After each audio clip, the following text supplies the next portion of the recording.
Je suis Hannah. Ik ben Bettine. Anna is Amer. Ik ben Laura. Het is Dian.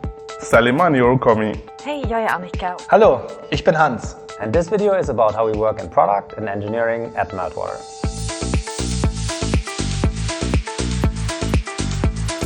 As a company, Meltwater has 4 core values.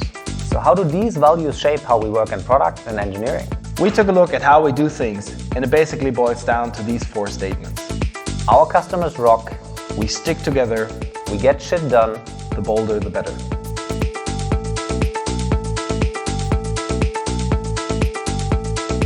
Our customers rock. That means we never lose sight of the fact that what we're building is actually for them. They challenge us to do our best.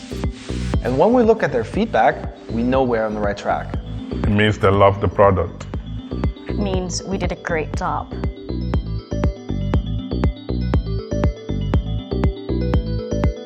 When we say we stick together, what we mean is that it's not so much about the individual. The smallest and most important unit for us is the team. People with different skill sets, different cultures. A diverse group of people who each have their own superpower, bring something unique to the table. Help motivate each other. And where, at the end of the day, they all have each other's back. When faced with a medium to complex problem, it's always good to have a second pair of eyes.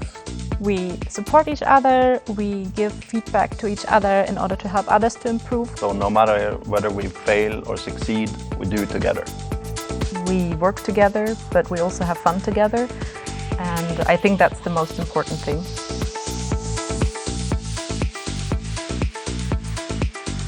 We get shit done. That's a bit provocative, but that's on purpose. What we are referring to are these agile ideas of shipping business value in increments. It means to make it happen. No matter what. You know what you're doing. You don't get caught up on the nitty-gritty. It's about doing the right thing at the right time and delivering it on time. We get shit done means we work hard and we celebrate our victories together. Don't get blinded by too many technical details. Instead, keep a broader view on the business value. It's not easy, but we get it done. Yeah.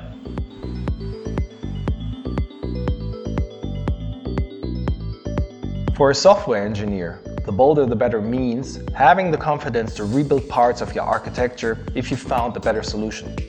The courage to take decisions with big implications.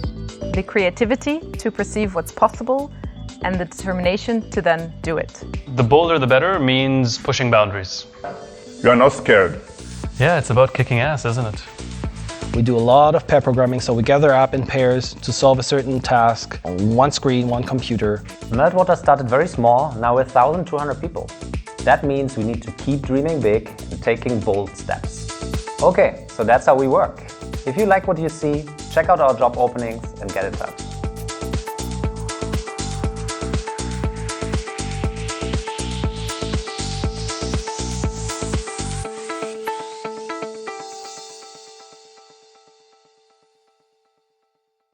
Hello! Hopefully you enjoyed that kind of little ad break. Welcome to the stream.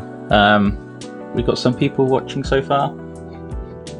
Hello if you're also watching the VOD after time as well. So, a little bit of an introduction. So I'm OllieParsley. I'm a Senior Engineering Manager at Meltwater in the UK, specifically in Reading. We've got offices all over the world and all over the UK as well. We've got places in London and Reading and all over the place. The team I manage, we actually look after the Meltwater API. One of the things that is a consequence of that is that we manage some of the things that are built on top of the API as well. And that's what the Meltwater Terraform provider is. It's one of the things, I built it in our last hackathon, it was in November, and it needs a little bit of maintenance, so why not stream? I was streaming when I was creating it, so why not stream while updating it as well, bringing it up to date. There's a few bits I'd like to do on it. On my own little side project, I ended up doing a Terraform provider for PayPal, so for setting up like products and plans and things. And there's a few bits I learned in there that I'd like to apply to this as well. They're all open source. This is open source, so you can check it out on GitHub. You can actually, let's just try it.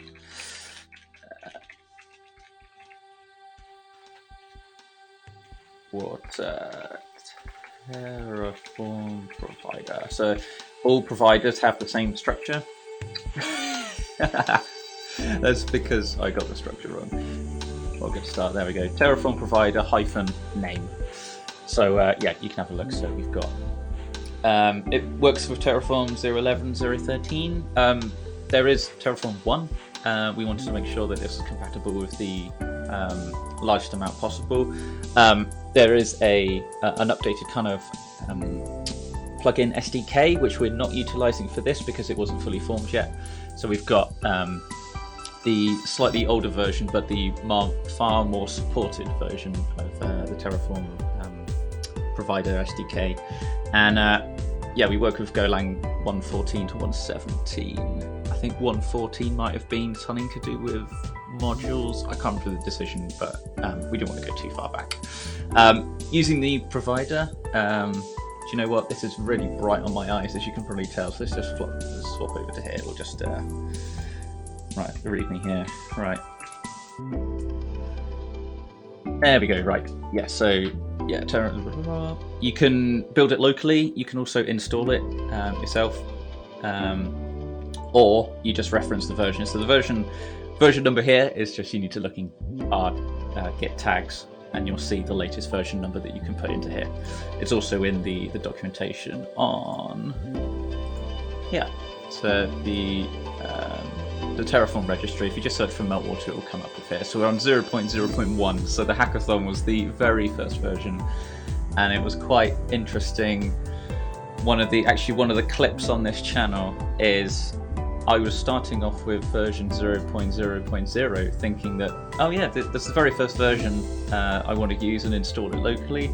Downside of that is that you can't use a version of 0.0.0, and there is a very nondescript error message that appears when you try and do that. And it took me a good 45 minutes or so to figure that out. I ended up just changing the version number, running everything, and everything was fine, which was quite frustrating at the time, but we know now, and we've documented it on the channel, so no one else will fall into that trap again.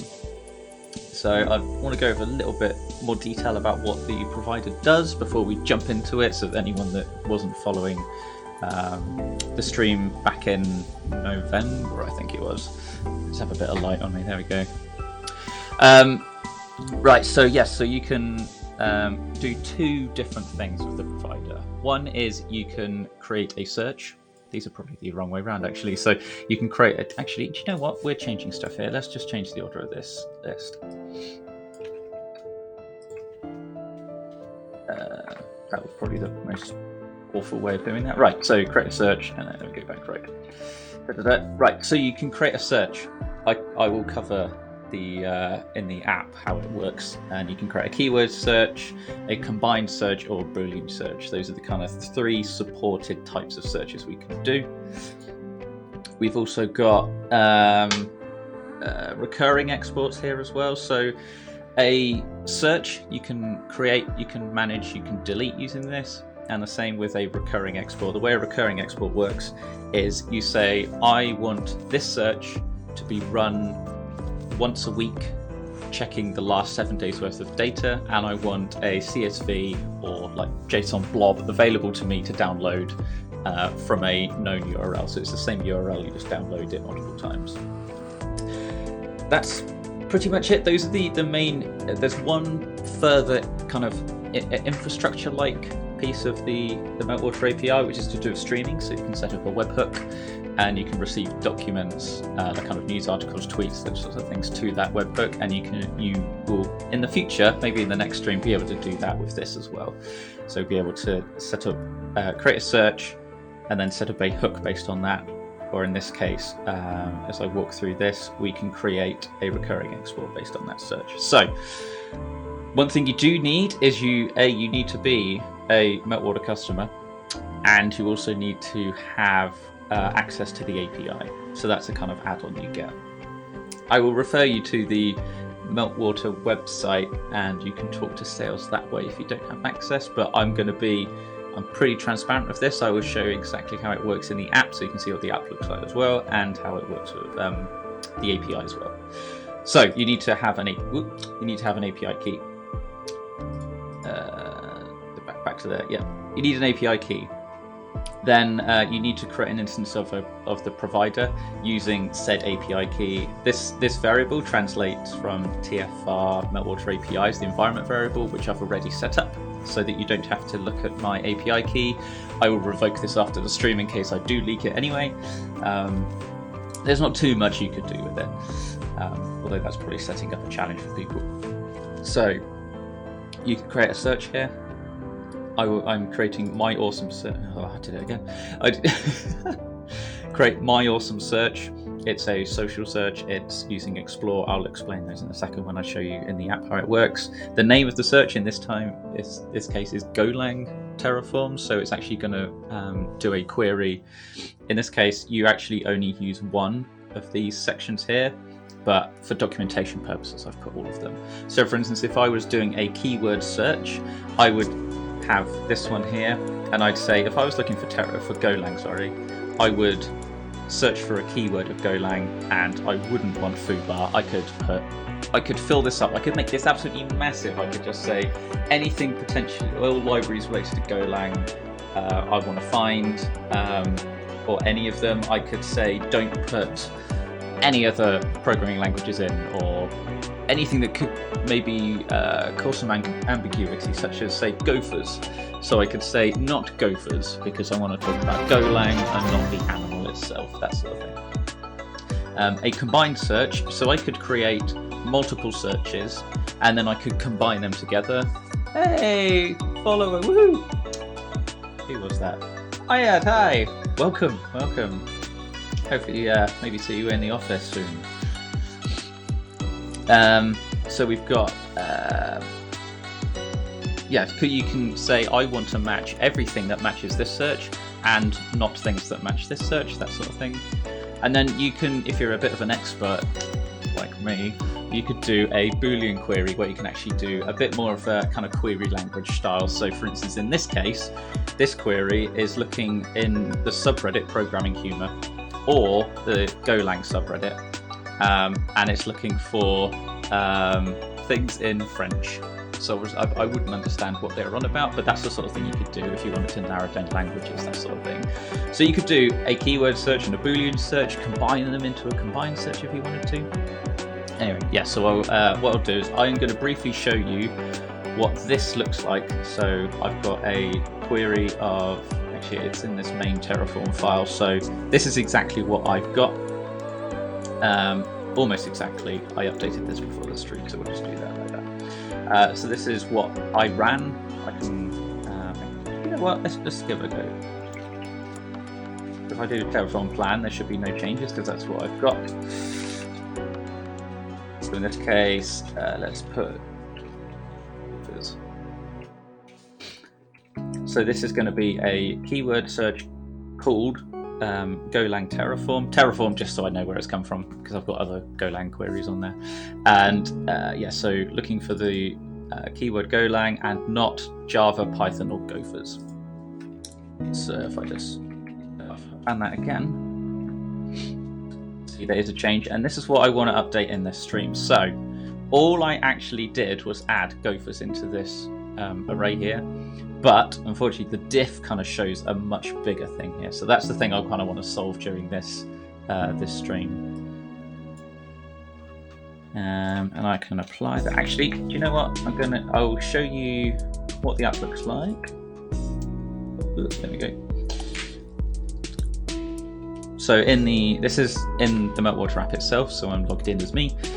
I've got here Golang Terraform. This keyword query here, created in November.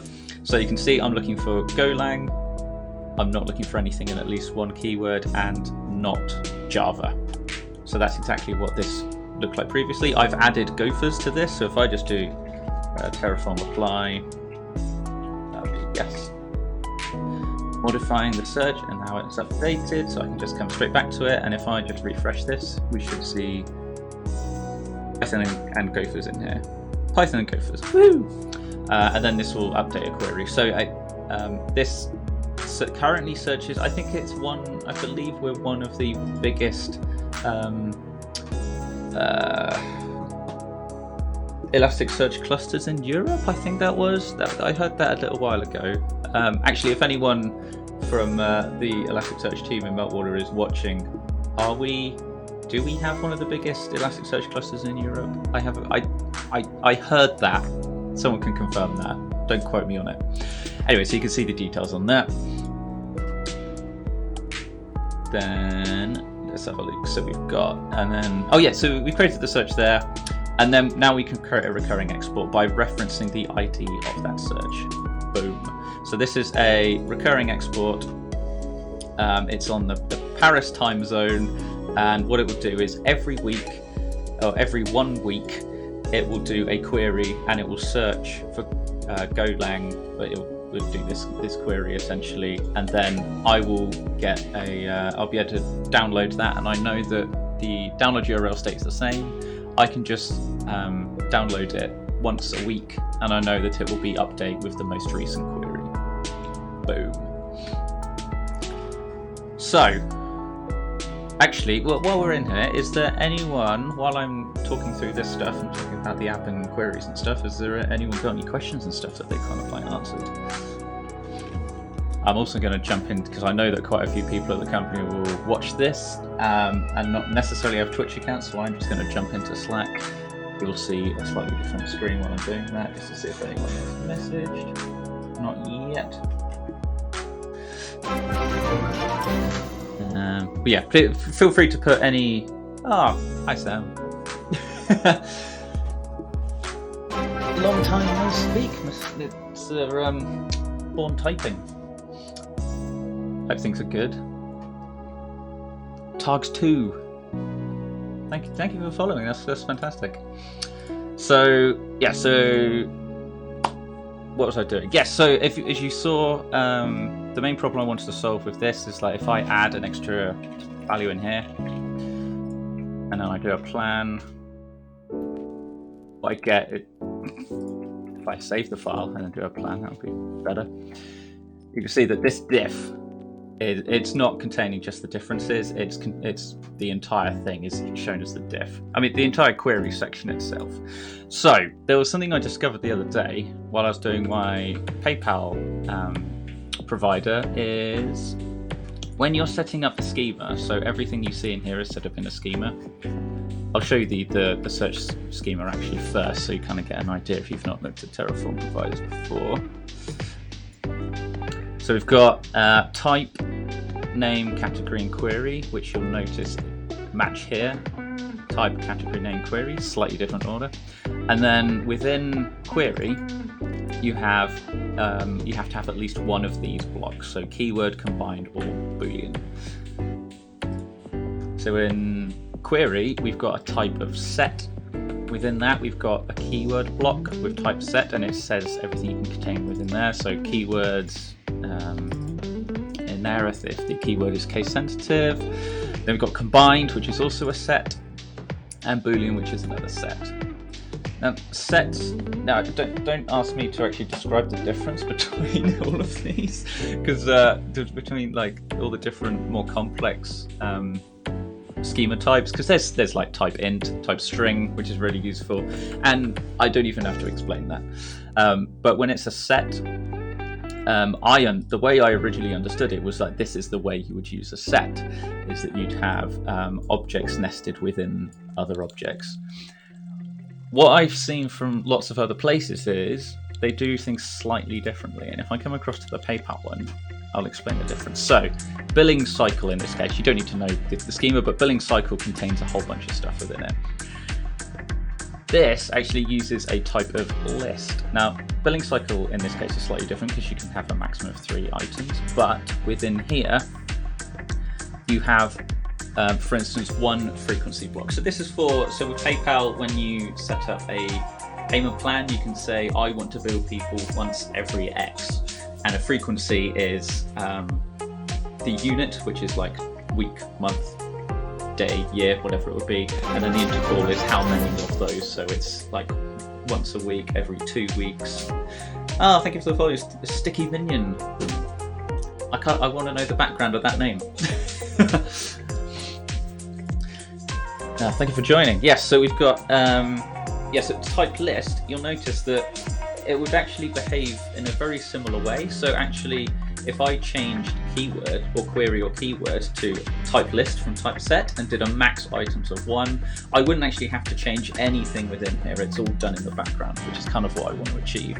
So the way it's achieved, you swap type list for type set, and then you have max items of 1. And then you say you can have, in this case, a maximum of 1 query block and a maximum of 1 keyword combined or Boolean block. So I'd actually have to do a little bit of logic separately, I think.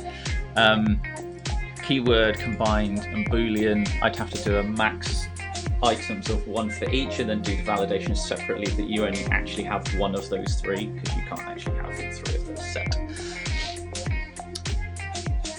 This is where I need mods. Who's that person? They can go away. Come in here and spam to get followers. No, I don't want to just get followers. I want legitimate, real people to talk to. So yeah, so we've got. So yeah, back to this. I get distracted so easily. So type list and maximum items of 1. Now there's one other consequence of doing this. So you'd think I could just change this. You'd think I could just go in here and under query is just have type list and then max items 1. Fortunately, it would look like it worked, but you have to do your own kind of marshalling and unmarshalling from any API or data structure you're calling, which in this case is the Meltwater API, and the actual schema structure that you create here. When you're doing it with a set, you have to store everything in like set objects. Whereas if you're using lists, you can actually use kind of map of string to interface, which makes things a lot easier. It doesn't look the prettiest in code, but it does make things a lot easier to put things in and out of objects rather than having to muddle about with these other things. So I think what we're going to try and do first, unless anyone has any other suggestions, is work from the, should we go from the inside out? Or maybe the outside in? Let's go outside in. I think that might make it easier. So what I should be able to do is, now when working locally, it's not as simple as just running Terraform plan. You have to actually install it. So I've got actually in my make file, I've got just an install, which will compile and then put the version number into this specific file and overwrite the existing one. So I can then just do Terraform in it, and it will just reinstall the specific plugin, rather than messing around with the version numbers. There's probably other ways to do it, but this worked for me. So go make install, because we've made a change. An interesting thing is what happens if I just do a plan immediately. So Terraform in it.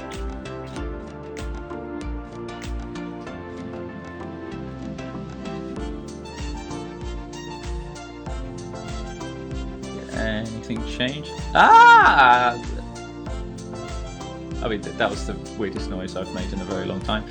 So query is now showing as a diff rather than a previously it was showing the whole block. So actually that's much better already. The only difference is now if I apply this, yes, I can apply. We crash because of the schema stuff. Now I'm not sure if this actually contains. Oh, it does contain everything. Yeah, so it's all messing around with interfaces. So interface is not an array of interface. Hang on, interface is that, not schema set. Yep. So this is where, because we're messing around with the schema stuff, I'm thinking we probably need to do a major version increment. Even though it seems it's potentially drastic to do a major version change, because I may actually in this case have to delete my state. So if I have a look at the state, is the state have everything. So if I have a look at, that's the recurring export. This is the search. This is the actual internal Terraform state because I'm just using it locally rather than using like a remote S3 bucket or something like that. So there's something in here that is then causing it. The state actually looks pretty simple actually. So why would that be causing an issue? I think it will be because of this potentially. So query is an array of objects when actually before it wasn't, so it's trying to put it into a set which can only be one.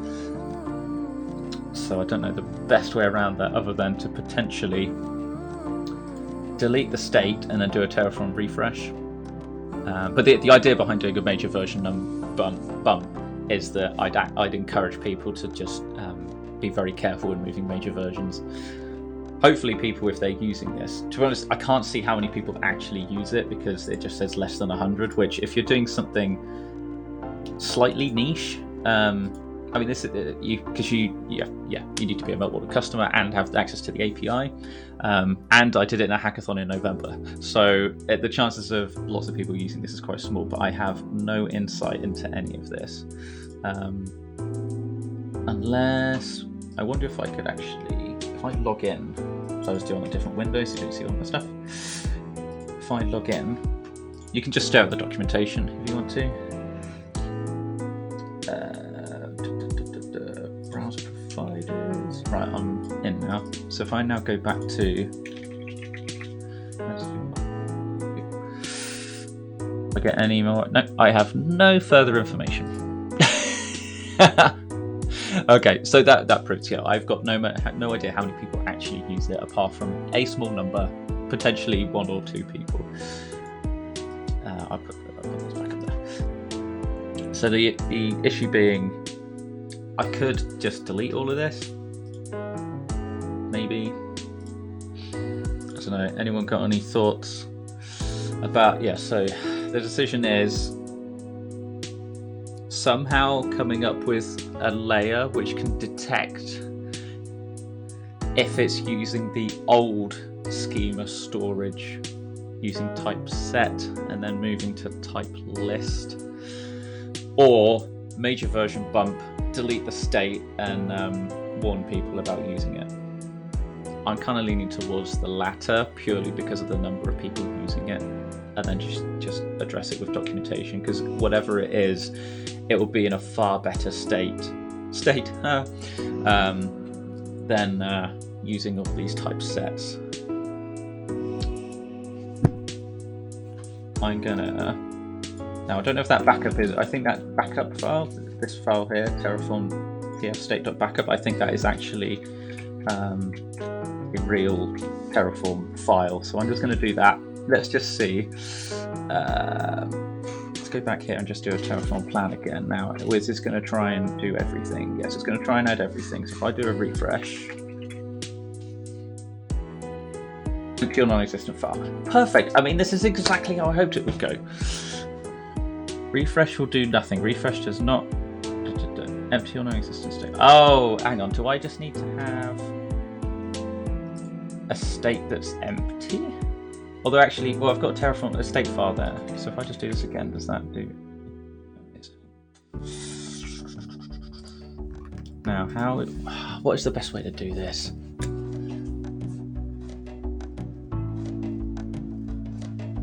I have a feeling that my my whole idea is just going to fall apart of doing a major version bump.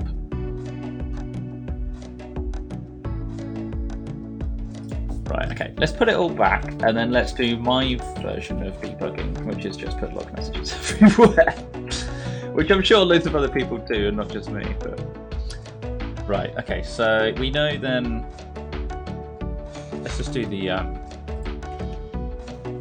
so the plan, so we can just make sure we're back up to date. Cool, yeah.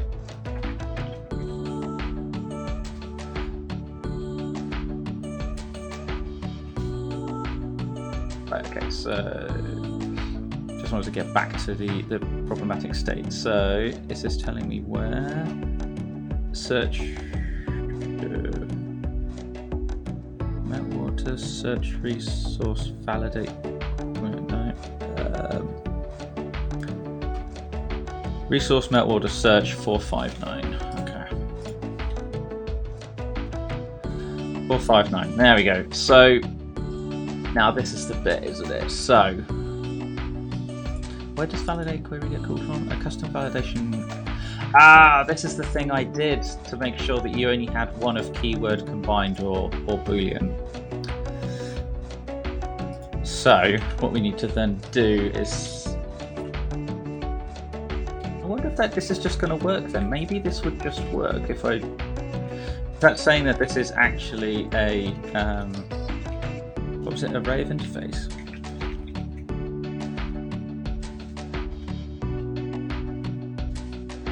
Or do I actually do a, it's an array of map. It's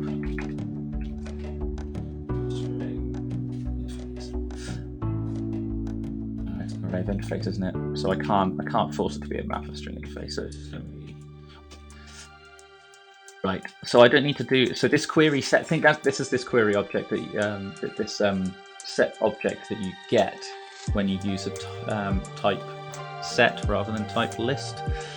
So I shouldn't have to worry about this too much, but if we look in the state file again, I'm just going to close some of these bits off. So we look in the state file again.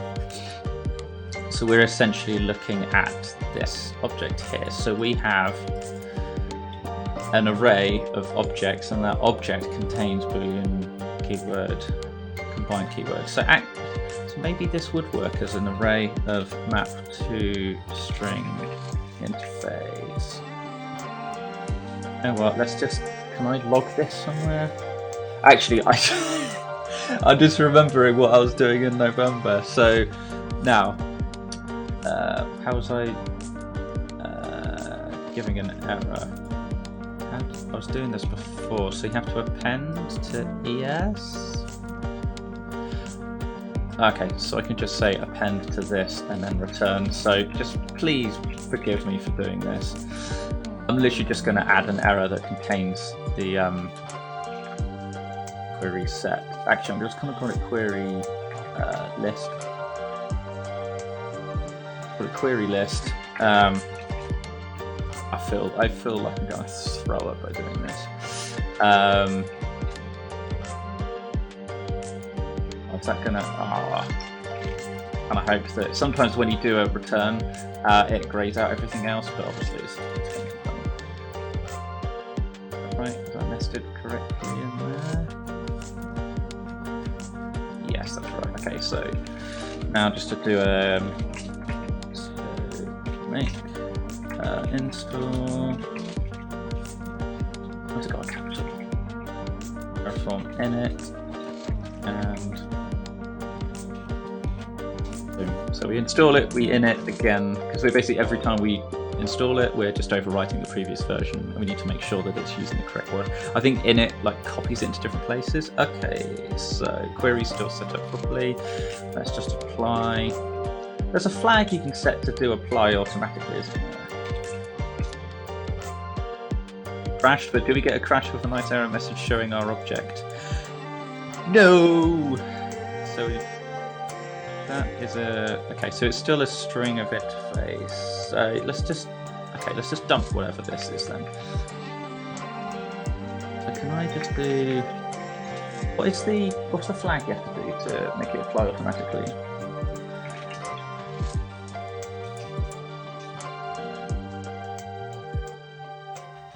It's auto approve. What's the flag for it? Dash auto dash approve. Ugh. Right. Hopefully this is potentially dangerous.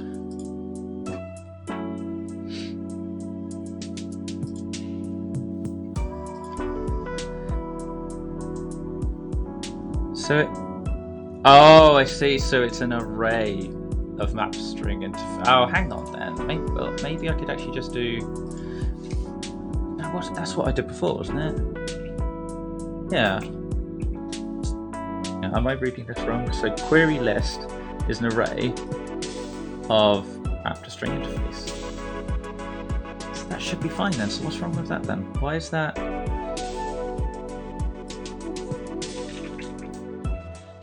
It should be there. Am I interpreting that wrong? Query list is so it's showing as an array, and obviously these are they're just references.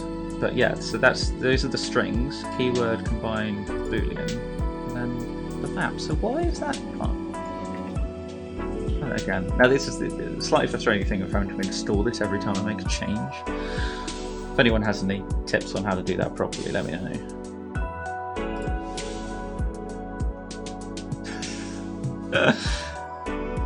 How did that? I gave it an error and it just did. Oh, for goodness sake! Okay, so that then worked. Now my Terraform's in a weird state. I remember how I did this before.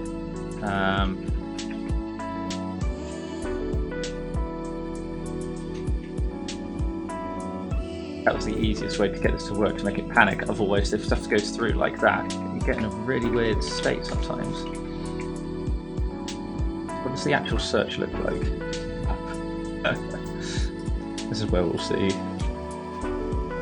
Completely messed up.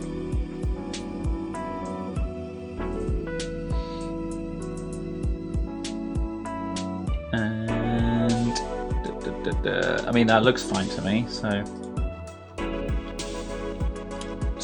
query list is that. So actually, if I just force this to have a change, let's just get rid of the.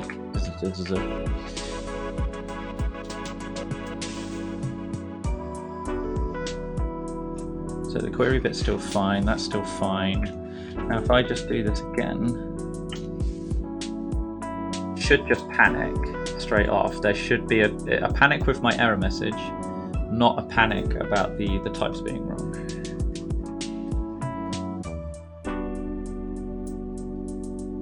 So that's saying the types are wrong. Fantastic. So I can't do this for some reason. Let me just check that is the right line it's saying about 460. Yeah, so it's so this is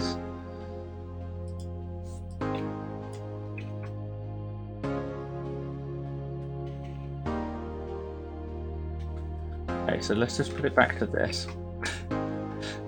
Let's just see exactly what object that is again. Maybe I have to iterate.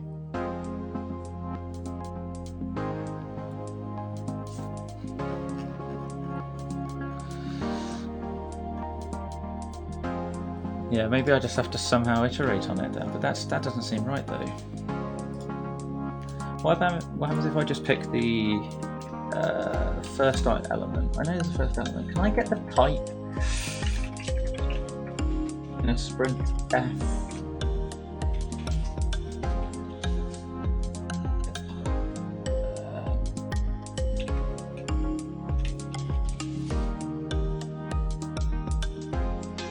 Using sprint F.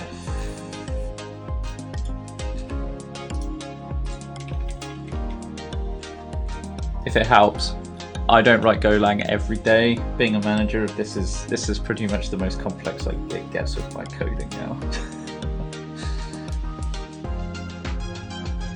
Right.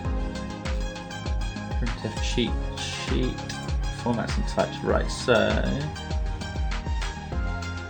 I want to type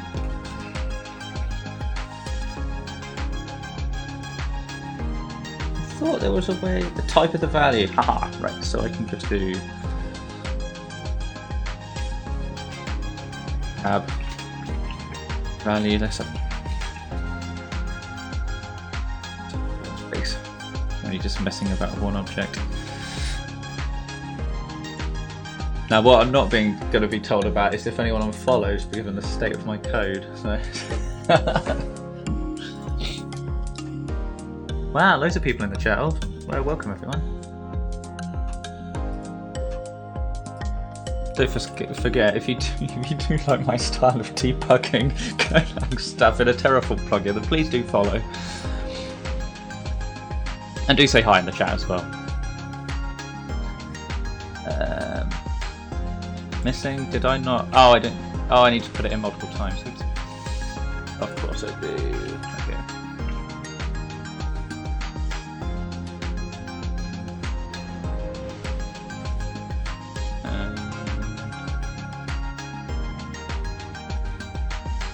Right.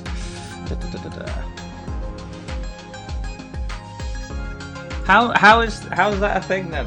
How is that? Oh, hang on. No, hang on. Because I'm trying to say you are this, and it's saying it doesn't like that yet. I put the type in. Oh, I see it now. I see it. So what we need to do is, if query list is if length of query list is nested, that's the whole confusion. Then we need to return an error just saying that you need to have at least one query object, though I believe that should be covered anyway.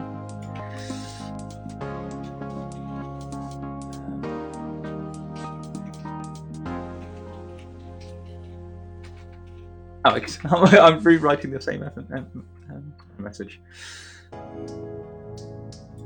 So, doing of an array. Sorry.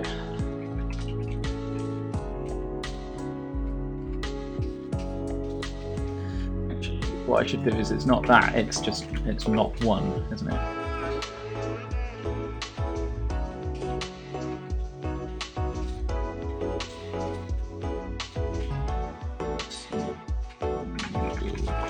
Because obviously this is open source. So anyone, feel free to jump in, get in the code. I need to make sure that my comments are all sensible. Yeah, so now we know at this point that we have a query list that has one. So what I can do now is call it query map for now. So we know that we've got this first one of this, and I can coerce this into being a string interface.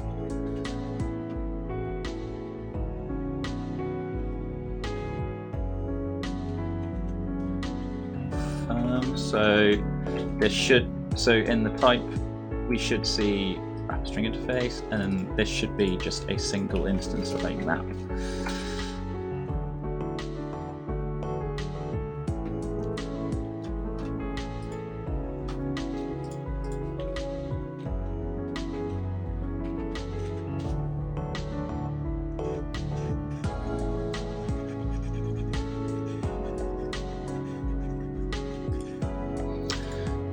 So I'm just getting distracted by chat and stuff. Cool, so okay, so now we know. Right, so this whole panic thing can disappear for a second. So now we know that we've got a set of one. Then we need to check if it's a keyword query or a combined query or this, so we need to actually check.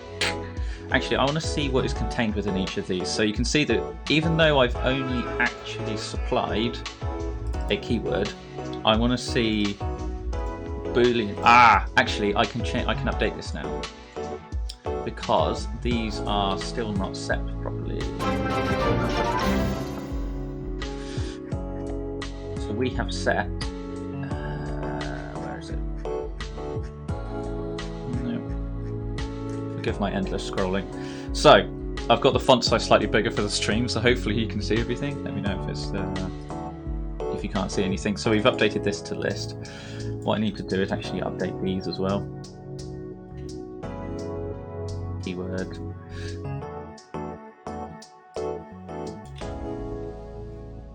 And Boolean.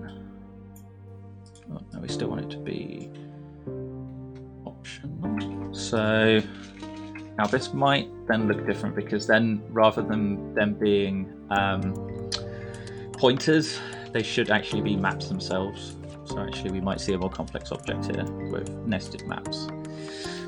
Haha, as I suspected. So we know then, because this is empty, that there was no Boolean supplied. We know that this is, because this is empty, there was no combined supplied. And then in the keyword one, we need to make sure that so for each of these, we need to make sure there's either 0 or 1. 1 in total across all of these. So, and then we just need to check this. Oh, this is going much better than I hoped it would be. We'll be done in like 2 minutes. Famous last words. Right. So, you know, actually, it's just. I'm just make it look nice. So then, if I do it before, so in here,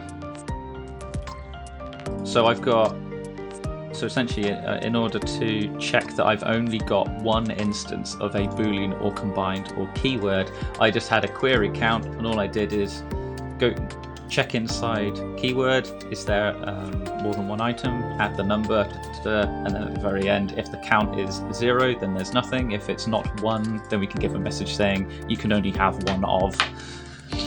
Let's just do that then. Right, getting there. And then this is just a validate function, so this isn't reading the schema, reading the API request back into the schema, so we've still got to do that yet. And then, yeah, I can refresh everyone because we've got quite a few new viewers now, so what I'll do is I'll try and get this bit done, and then I'll jump back in again to the Meltwater app and kind of show you what it looks like. Whew. Right then. I'm one of those people that if I'm at my desk and someone is stood or sat next to me and they're watching me type, I lose the ability. And with quite a few people watching, I'm going to lose the ability. So do not don't complain about my typing. Right. So what we need to do first is check. We'll check keyword first. Now let's just do it alphabetically.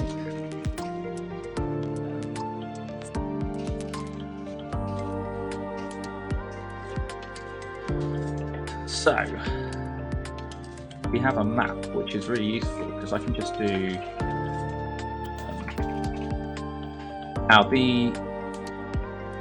I am making assumptions, so I'm assuming that because I've set the schema above, that Terraform is handling it correctly, and whenever I get one of these blocks, I will always have Boolean combined and keyword because I reference it up there. I'm not going to add extra checks in here unless I have to, because yeah, it's just there's already validation happening elsewhere.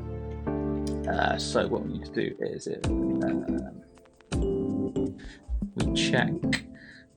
So literally all we're doing is checking the count, aren't we? So actually, this is because it's checking existing within a map and everything, because this old schema set object was just more complicated. So actually, I just need to have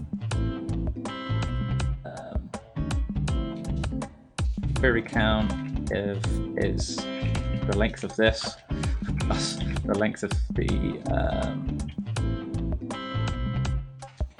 map combined plus length of query. So I much prefer the map string interface handling than this kind of set object. Is going to make it so much easier to read this stuff. Word. Why are you complaining? Invalid argument.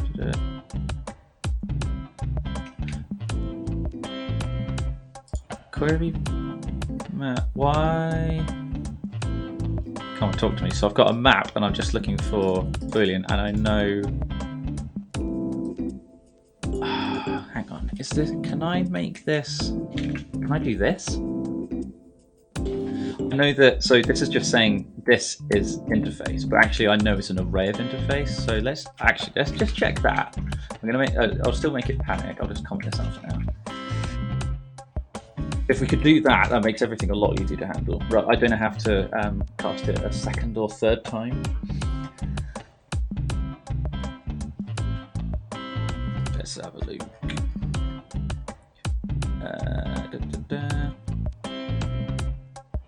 Damn it! I'm gonna have to cast it again. That's annoying. I can't just do it in a one-liner then.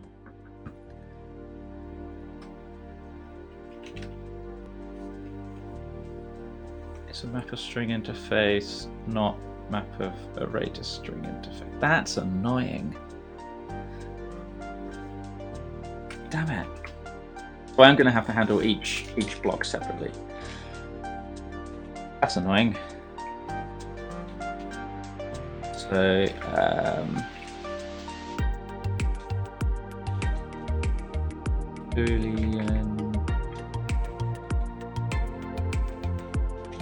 Boolean list, isn't it? So it's going to be query map. This is annoying.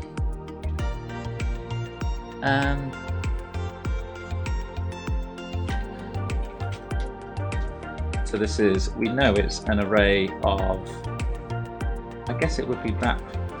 It would also be a map of string interface.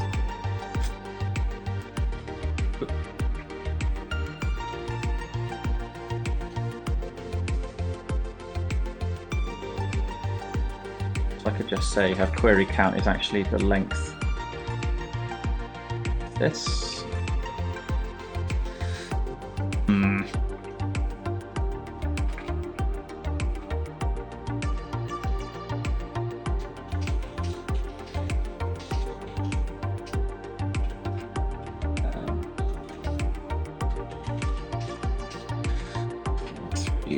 Query types. So what I can do then is if I just duplicate this line 3 times, this just feels a bit messy.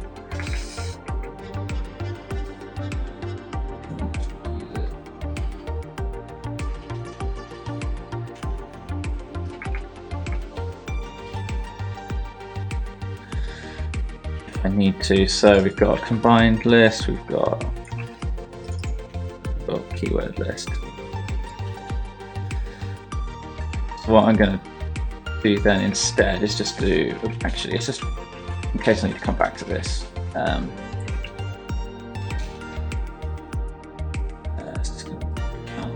make sure that query count this should be an int of some, oh no, it's just an int, yeah, and it should be, it should have a total of 1 because there should be 1 keyword.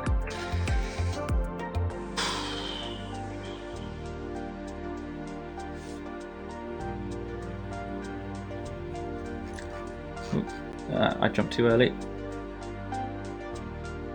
Is an array of, is it saying that's array of interface again?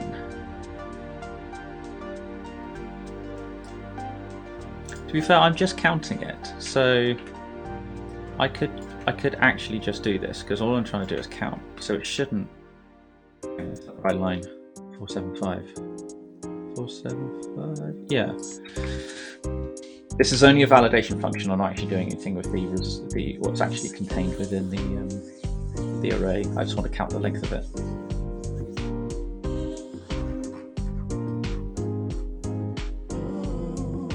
Cool. Yeah, query count is 1 because we've got 1 keyword instance. So we've now successfully managed to count that there is 1 of these. So actually, I can, if I just do 2 of these.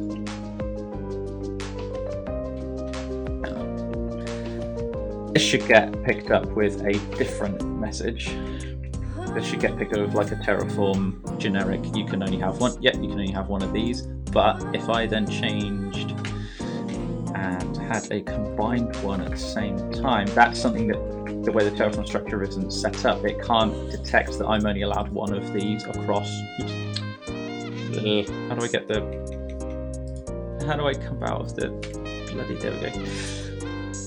But it can't detect that, which is why we've got this validation function to check that there's only 1 of these. So let's try that again, and I should get a panic again saying that there's 2.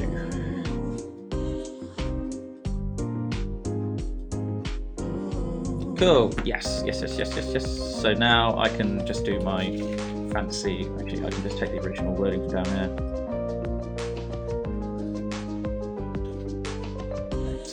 Oh, I've got query count, it's exactly the same, so I can just reuse that. So, what we should then get is, I can just get rid of all this now. So this validation function will read in the interface, which is going to be the entire query block. It then needs to grab the first item from it, because there's only 1 query block, and that validation, if there's more than 1 or less than 1, and if there's less than 1, yeah, you need exactly what. No one told me that spelling mistake. Let's try that again.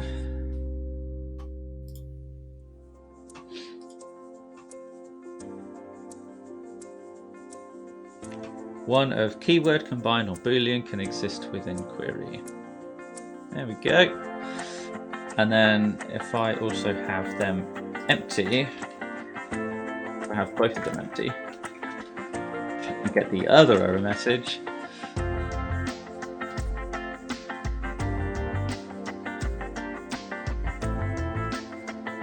Barna query must be set within, one of them must be set within query. Done. Cool.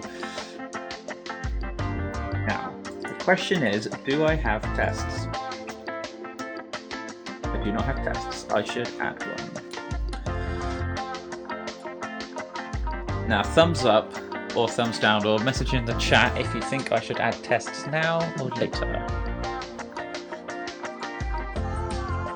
And I'm thinking of a test that will essentially work out one of those 2 error messages or allow it through. So there will be 3 test cases, 4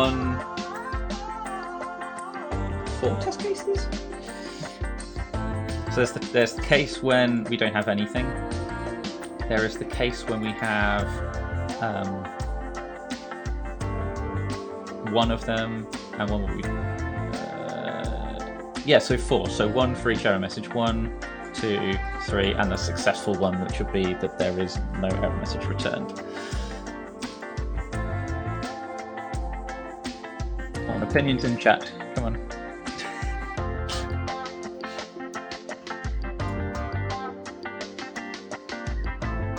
And also, if you're here and you're tolerating my code, then please do follow so you can be alerted next time, because I'm hopefully going to keep this as a, well, I say regular meaning that the time interval is set, but not weekly for sure, maybe monthly, something like that. We've got plenty of open source stuff at Meltwater as well, so it's not necessarily just me doing this as well.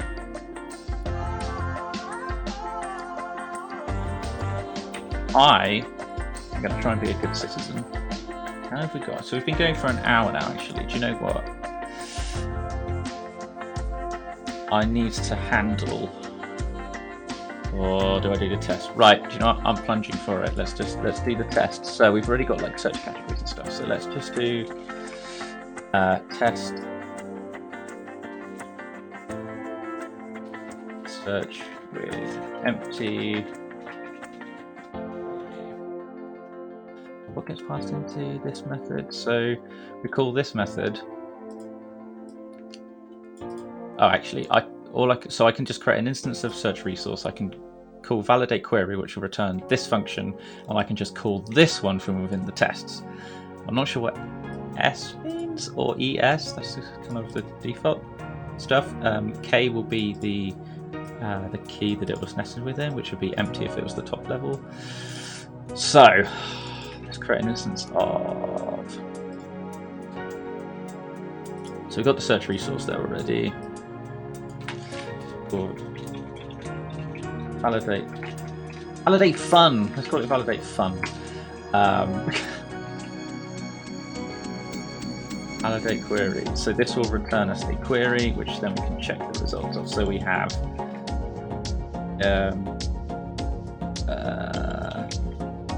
error. So actually, we don't care about the first one. Validate.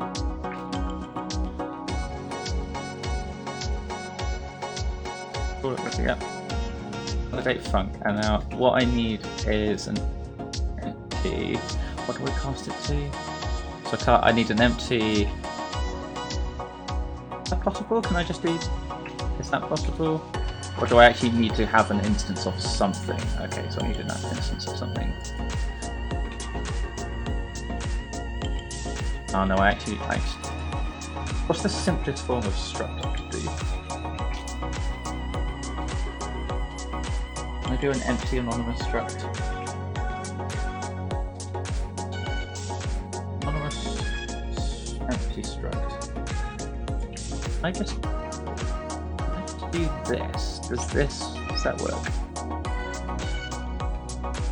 Not complaining I haven't got no arguments. What was this? Oh, the other argument was just a string. I can do that. Nice. Okay. What this should say is if length of errors equal 1, then we've got something wrong. So is it keep the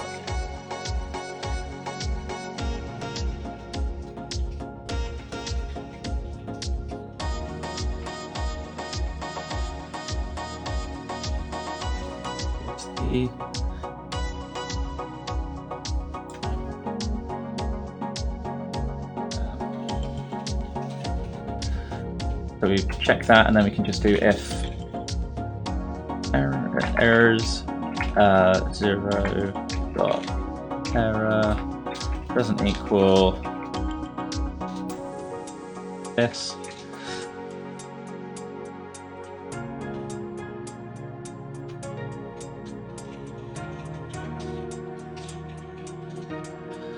Unexpected error message, and that error message is going to be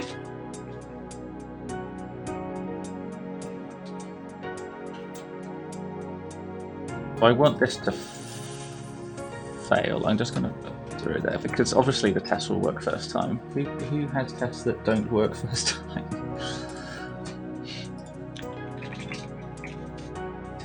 Come on.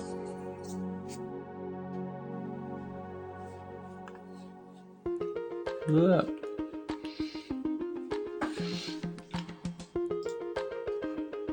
What did I do? Interface is to struct, not.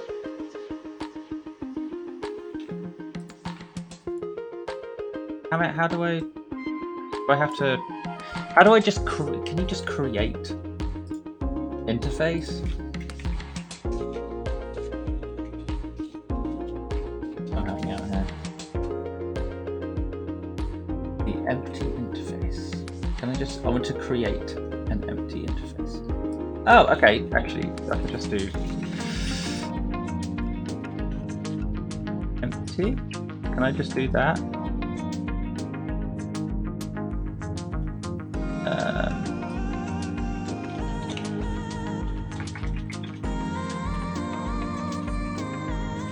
Oh, for goodness sake, I could actually just do that. For goodness sake, just because I didn't put enough arguments in. That was what the error message was about.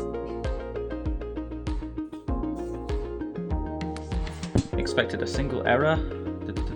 So if I just do this one, and then I just make this error message wrong. Oops. Hang on. Yeah. You need exactly one query but got 0. Okay.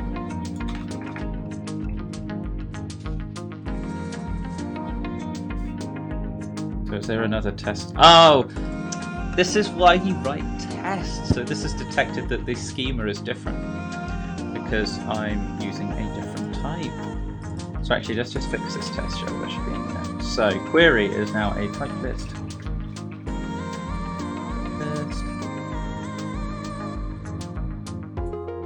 Oh, I'll fix that later. Ignore that commented down stuff. Shh.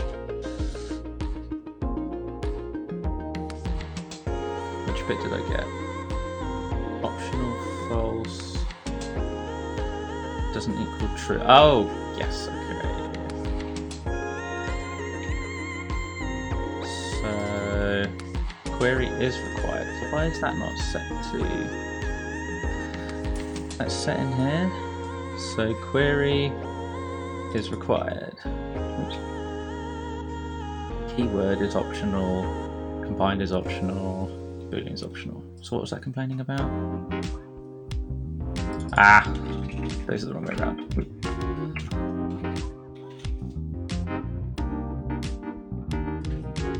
I've got this kind of simplified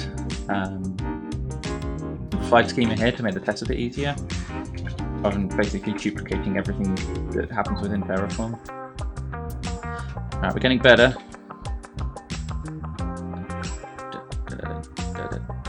Query does not have key boolean. Oh, I didn't. I need to add the other types, don't I?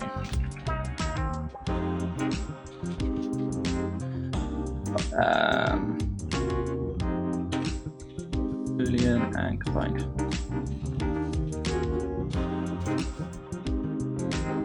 Boom, we passed. Right, so we've got our tests now cover one type. So now we need to do test with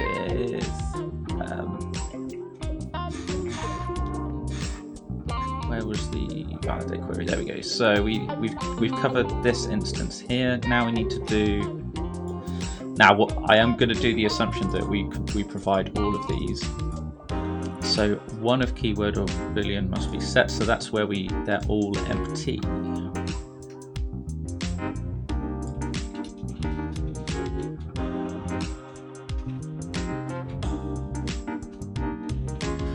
Query types given. So instead, what we're gonna have to construct.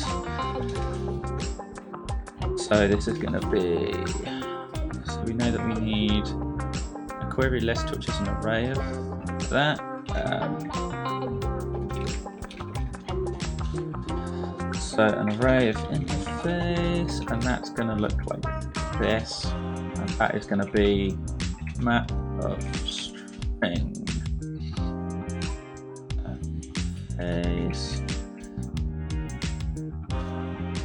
That's going to have boolean, which is going to be an empty array.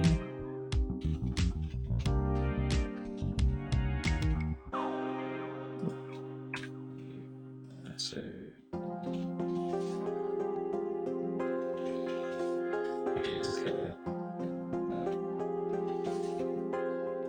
query list is just going to go into here instead, and what we should get is a single error, and then that should fail because the error message would be wrong. What it should be is this error message.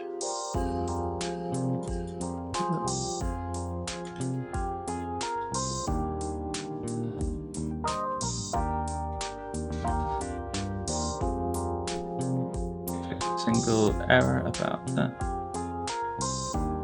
161. Expected a single error. What errors did I get back then?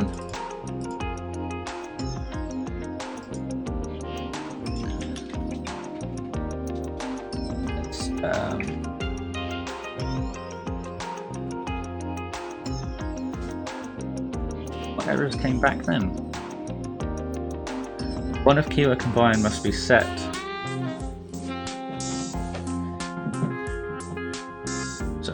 One of keyword combined boolean must be set, correct, and got 0, 1 of. What? Got 0, 1 of. Oh, I see. So it's this message, and then it's somehow. Ah, this is why we test, because this should be. I don't. Unless I just did. I maybe should do multiple returns. There we go. 2 error messages back. Now that should be fixed. This is test equal. This is why we test.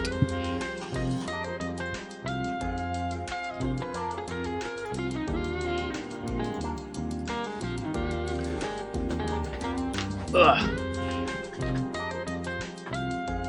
Hang on, what is everyone up to today? If you're watching this, I presume maybe are you coding on something as well?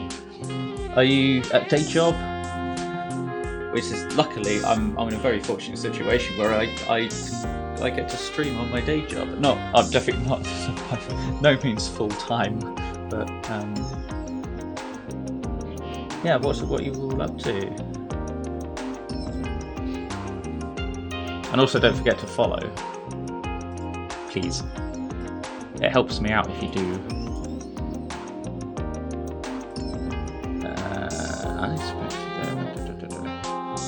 That is correct, because it should be this message here.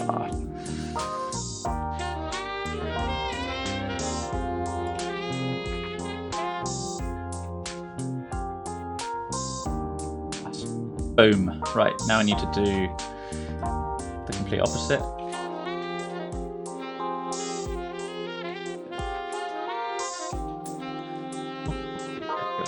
So what we need here is instead of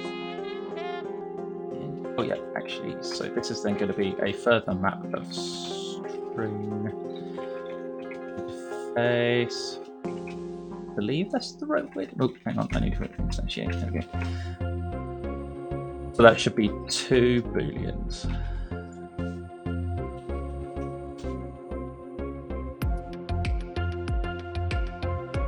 One of them got 2.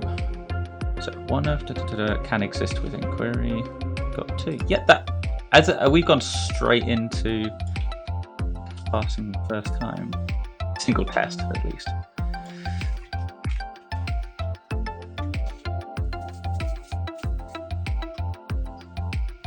Kind of liking this music. For royalty free, it's pretty good quality, actually.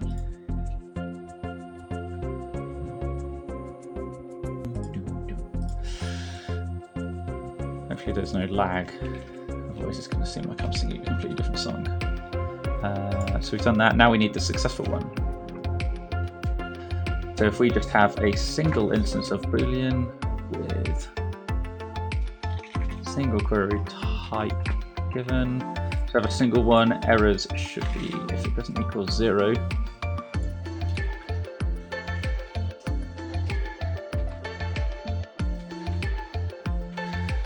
unexpected error message is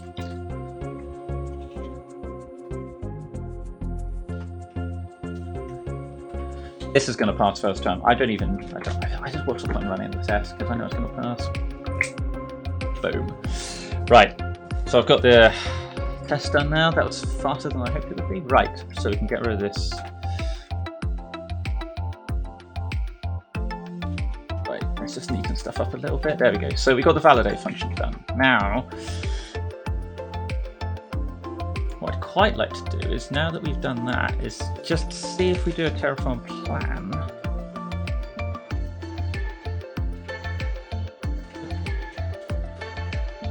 We've kind of changed a whole bunch of backend stuff. The bit that I'm not sure on, that I do need to check on is, have I done enough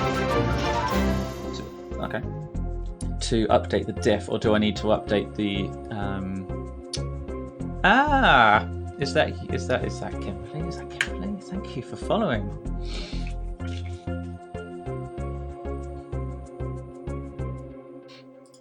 Completely distracted by all the stuff appearing on the screen now.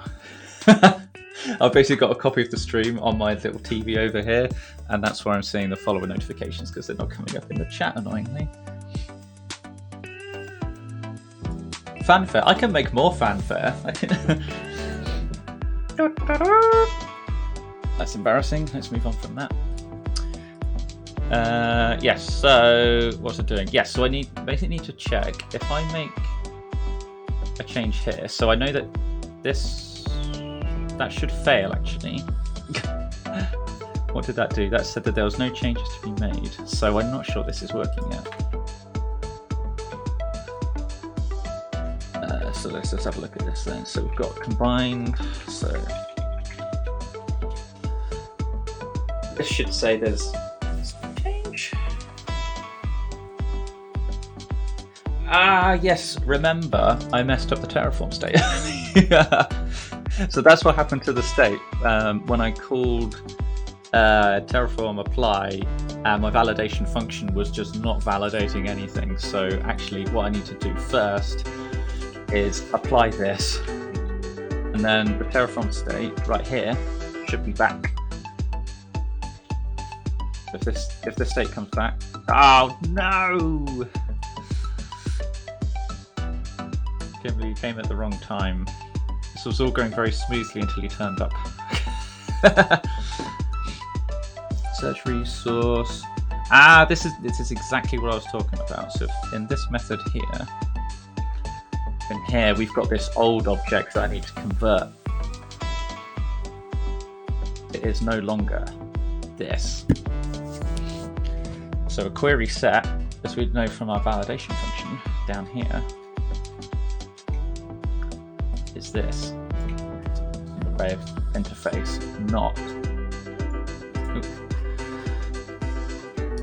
This could be a bit tedious, this bit. Right, so we've got the query list. We know that query, we know by this point that we've got one query object, so we can reliably call it here. Now we know that this is, so we've got one, we know that we should have one element within it, and then that is going to be, actually we need Yeah, so that can happily be a map of string interface. Cool.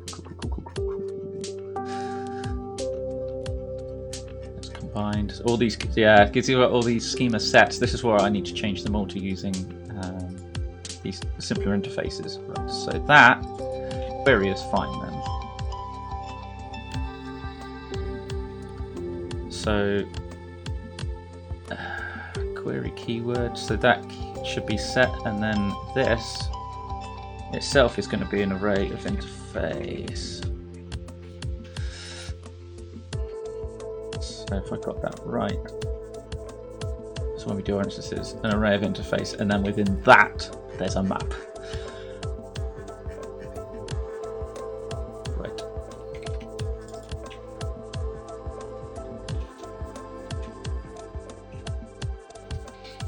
If we have one keyword, because the validate function has already come into here to say that we should only have 0 or 1 instances of a keyword. So for anyone who's just joining, we should have an instance of this, or combined, or Boolean, we should only have one. The validate function ensures that by the time we get to this point in the code, we've checked and we've only got one of at least 0 or 1 keyword, 0 or 1 combined, and 0 or 1 Boolean, and only one of them in total. So we now know that this keyword set is an array of interface, but we need to grab the, and we know it's got a length of 1, so we know that we can just grab the, call it a set just to avoid confusion. Keyword is this, and then map a string interface. Boom! Actually, then the rest of that should work actually. So we can then do the same thing here.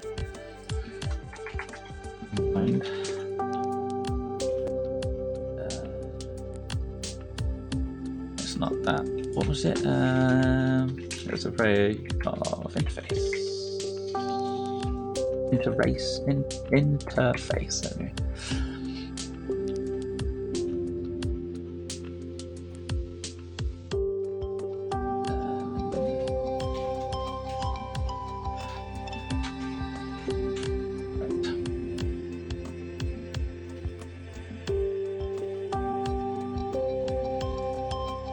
Everyone up to today?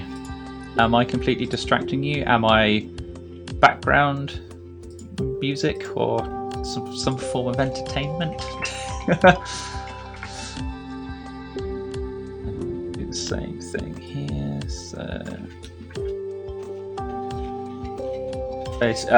So you'll notice that there's blocks for each of these. That's because the values within each one are different. So within keywords you have all keywords, any keywords, not keywords. In combined you have all search, any search, not search, and in Boolean you have a essentially just the query, the Boolean query, which unfortunately is also nested as a Boolean within it.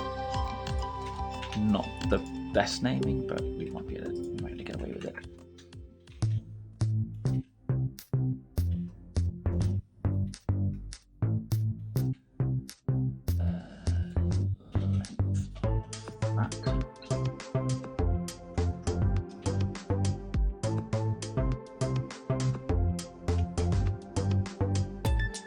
Have this on in the background while working.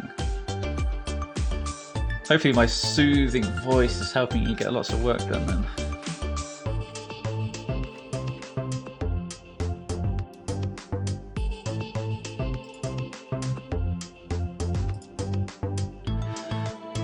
Now, I see no errors, so let's just do a Terraform install, init, and plan again. We'll install the updated plugin, because every time we have to make a change we have to do it. We have to insert the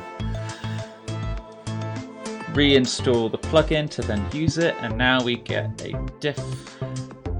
So now I'm going to do apply again. So because our Terraform state is still empty, isn't it? Yeah, still empty. I need to get the Terraform state back.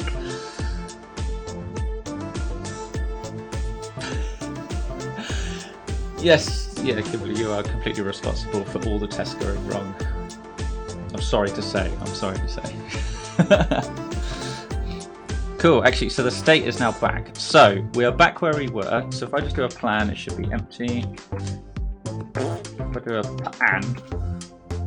Now, if everything I wanted to achieve in this stream has worked, I'm setting very high expectations of myself now. If I just want to add something else in here, Ruby, now I do plan, I should only see a diff next to the not keywords part of this.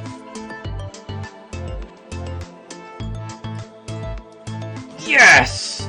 Oh, brilliant! Oh, that's exactly what I wanted to achieve. So what actually, if I've got entire terminal history, I'm not sure how far my history goes. I'll go right back to near the beginning of the stream, and you'll see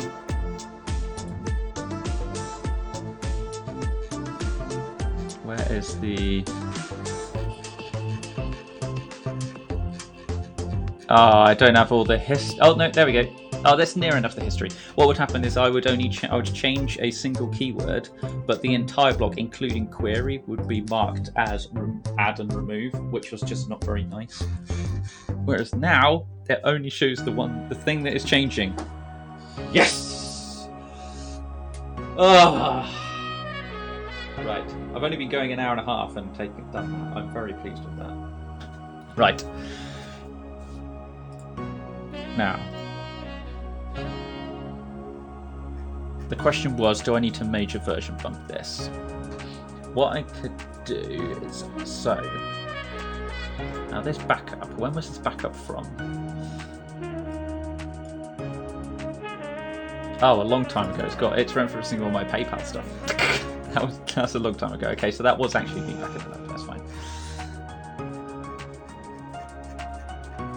So I can close all the swag a bit. So, I just want to let's have a look at a diff, just see what has actually changed, because it might not actually be that much.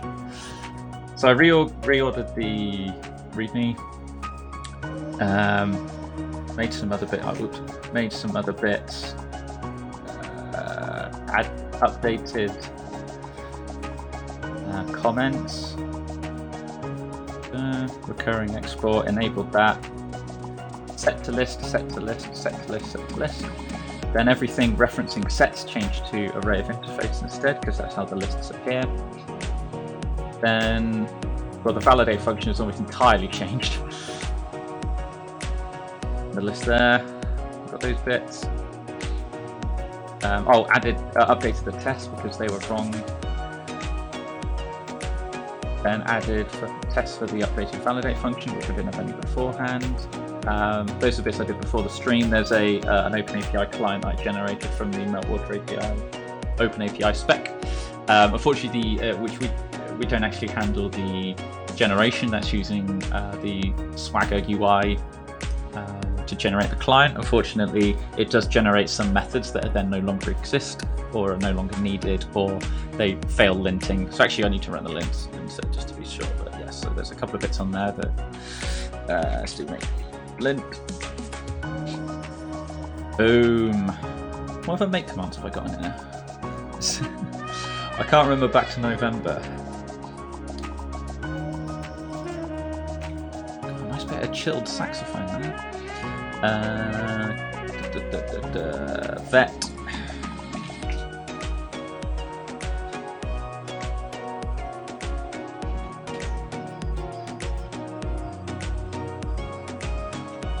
Apparently vet takes a long time. Oh no! Oh, it's all the Swagger stuff. Okay, so those bits. Repeats.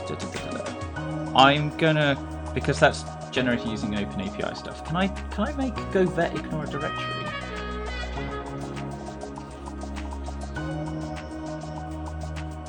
Make go linters ignore. I don't want it to ignore vendor. So it's go vet.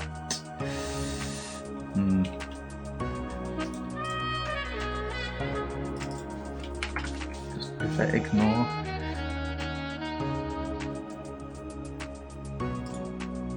Oh, someone did a PR that closed actually. Duplicate.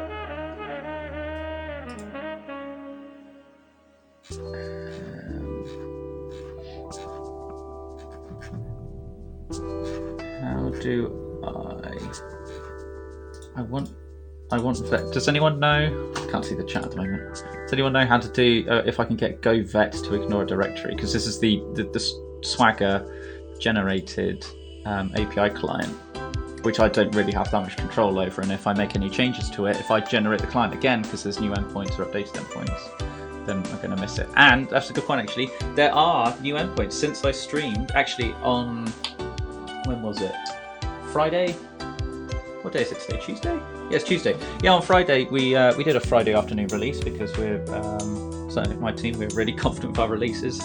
But yeah, we released a beta feature of an API for allowing customers to see their kind of social media analytics. So you can get that via the API, which that won't necessarily fit into a kind of Terraform thing because it's kind of just read-only at the moment, because the auth flow requires that you have to do things in the UI, which is just how the social networks are set up. But yeah, so we've got a new API, so if I wanted to generate a new client now, I'd regenerate it and then I'd overwrite all the manual like lint fixes I did. So if I could just ignore the directory, a bit like ignoring the vendor.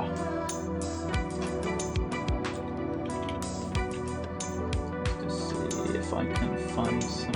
I can't see any flags annoyingly, so I might just have to put up with it, which means I can't. I'd have to get this to fail, wouldn't I? So if I. But what exit code did it have? 2. Yeah, so I can't make it fail. If I could get it to ignore the directory, I could get the test to fail because I've got them running in is it GitHub Action? Yeah. That's kind of annoying. Yeah. Actually, I should actually get the tests running in here. How do I get? Can I just? How can I get my own custom Go tests to work in here? I'm not really that hot with GitHub Actions.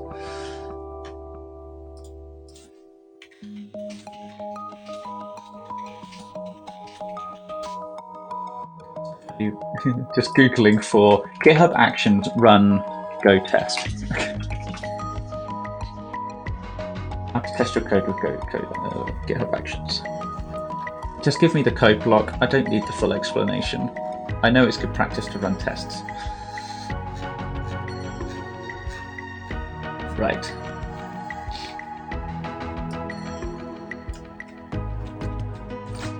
So after setup Go, let's run.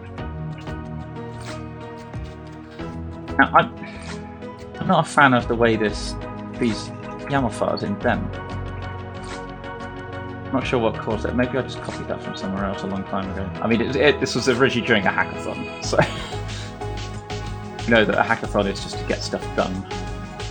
At least this.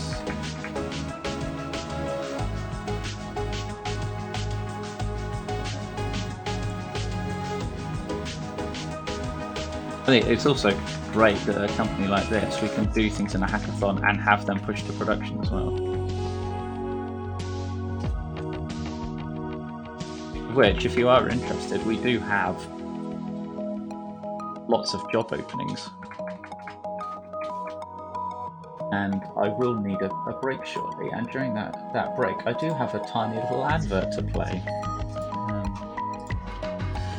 Right, so I can run Go test, hang on, I can do, does links? I need static checks in order to do that, so I might avoid that this time, especially because I do run them all locally. So static checks is, you know, I kind of install it manually and then run. Yeah, that's not ideal, but at least I've got the unit tests. I can't. Oh, it's annoying. I can't run Go vet. That's annoying. Either way, it's still going to be an improvement of what it was.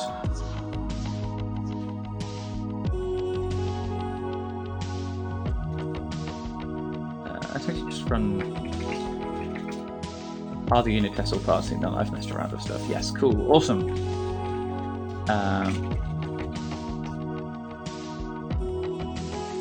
A feature. It's not really a feature, is it?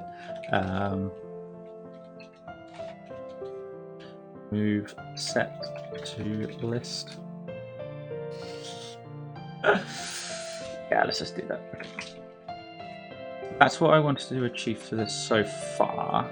And then another thing I wanted to do is see if I can somehow improve the Terraform documentation.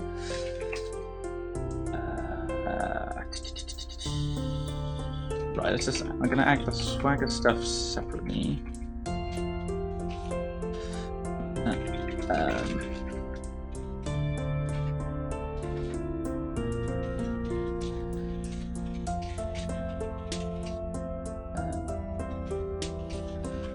Make it like a client. Files I got left are readme.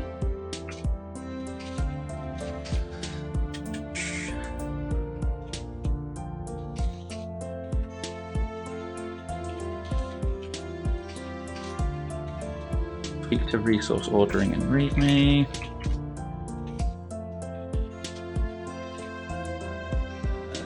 Workflow stuff. Run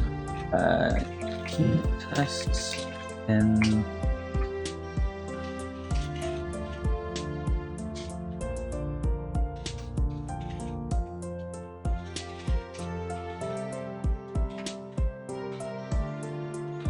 main TF.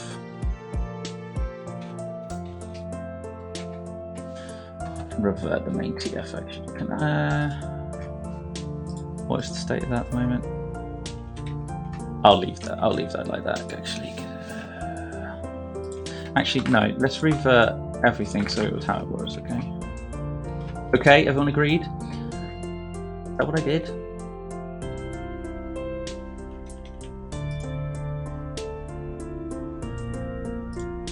Oh, I did it differently, that's why, okay. Okay, so actually when I did it before I committed one that was just completely broken.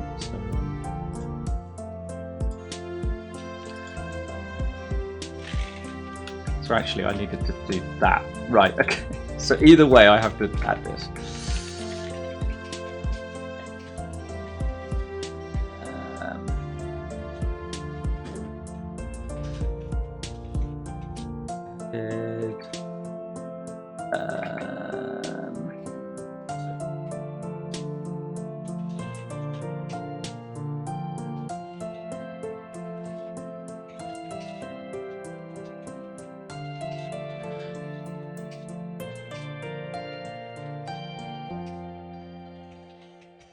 Search query,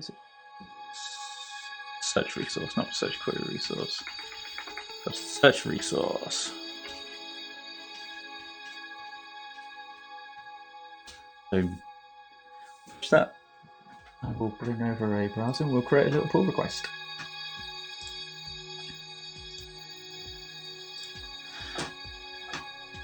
And then what I'll do is I will show you how all this works. So, boom, here we go. Right.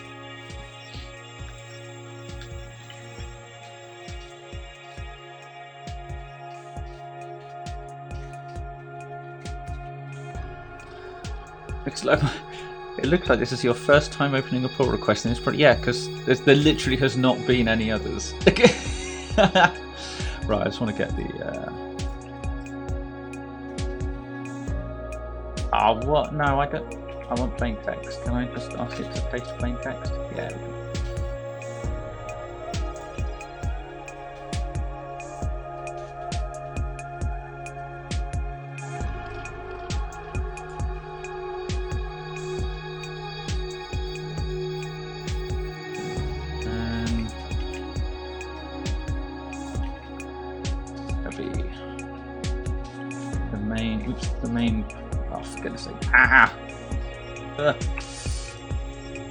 Main part, and then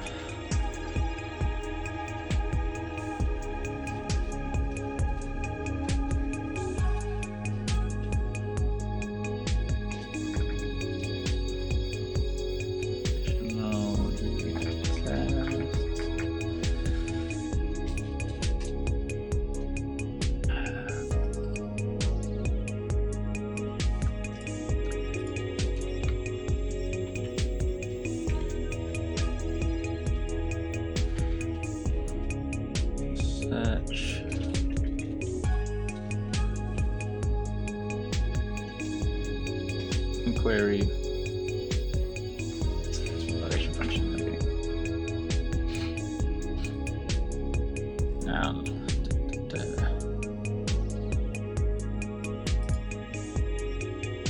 I thought I had that set up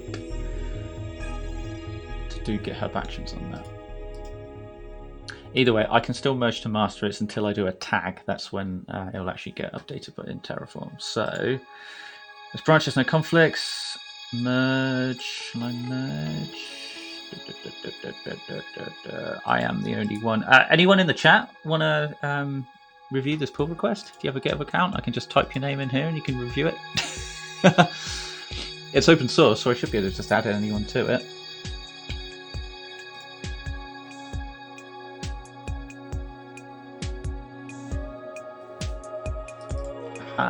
You've got us. There we go. I'm hoping you don't actually find any problems with it. I'd hope that if anyone was reviewing this and then they decide to update and request changes in the PR, that they should ideally have told me earlier. Oh yeah, time for revenge. Yeah, request changes. It's all rubbish.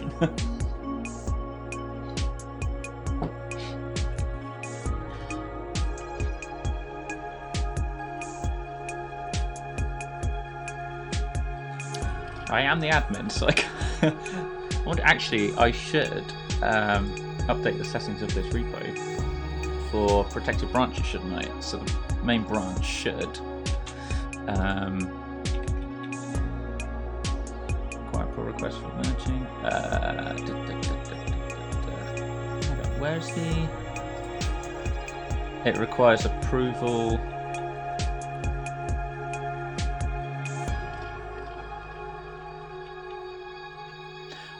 It's a bit tricky. I might. Yeah, I'll put that. Oh, I can't. How do I not? How can I not create that? Oh, main branch.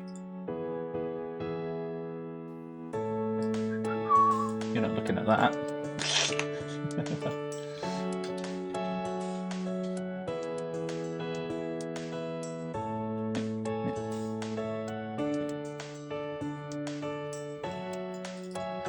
There we go. Let's get back to the pull requests.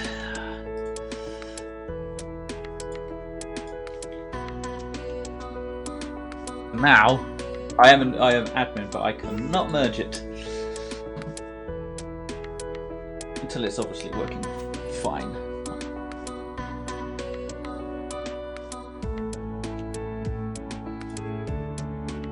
Ah, look! Oh, you're looking at the PR. Cool, perfect.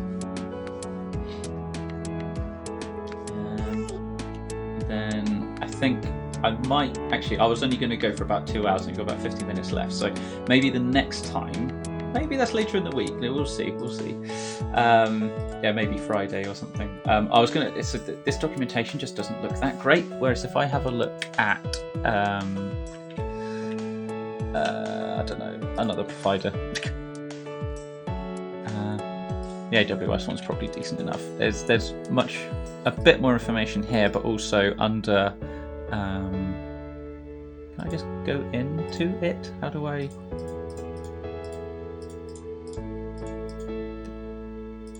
I thought. Oh, I see. They got everything there. It just looks quite a lot nicer than the one I've got set up here. There's no other extra bits. If we go to documentation, it's not really that full. Partly it's the slightly older plugin SDK, which you need if you want to be backwards compatible with anything earlier than Terraform 1, which you want to just maximize compatibility. But yes, so anyway, what I'll do is I'll quickly do an overview of the app here. Ah, nice. So this search has picked up the fact that I tweeted about going live. So, right. Anyway, so if I go back to Explore, you'll see what I've got is a list of searches, and I've got a search called Golang Terraform. So what I did is in main here, I was managing this search. So you can see at the moment, if I open up this search, I have Golang. So return anything. So this is across news, social media, all those sorts of bits, Reddit, all those kinds of places. Searching for Golang has to exist, and Java, Python, and Gophers can't exist. And you can see from here, I've changed that. So I've got Java, and I'll put blah, blah, blah, and let's just put we'll put keywords like that. And then if I do Terraform plan, we'll see that the changed. I need to actually let's just do a refresh first.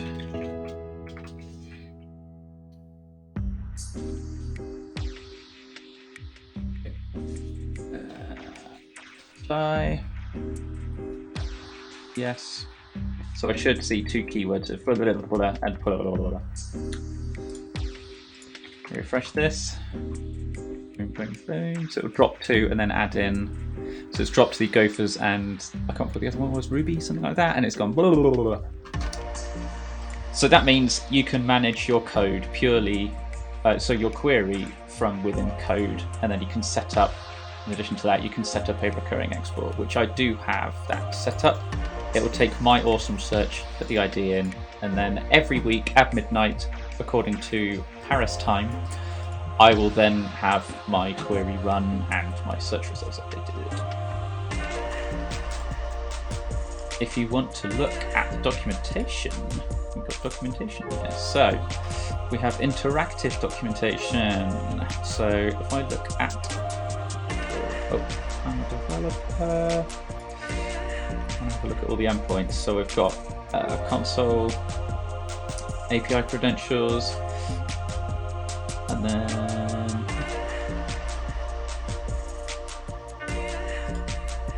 where are the endpoints? Oh yeah, there we go. API endpoints. Oops. But since I don't have write access, my review doesn't actually count, but looks good. Well, it's a bit. No one else has access to it, so the fact that you've even taken time to look at it is better than anything I could have hoped for from this stream. So thank you very much for looking at that. So if I refresh that, I can merge, right? No, at least one approving review. I see what you mean. Why can't I?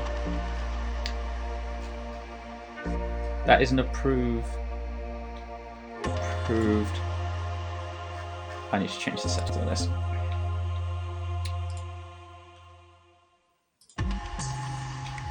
What would the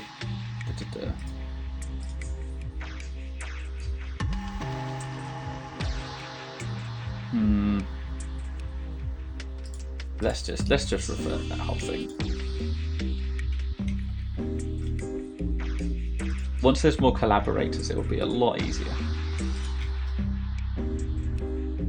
Right, merge. So now what I can do is, if you can see, I've got V001. I will do V. I'm at least going to do a minor version. Ooh, that's the wrong term. Oh, let's do it all from in here. So let's just do.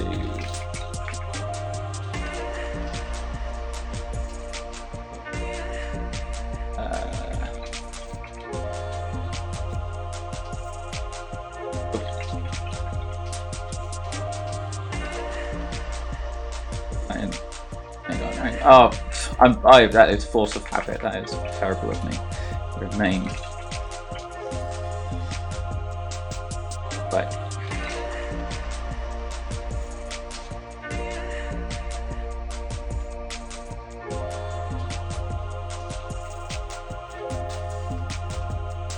Tags, and then we should see actions.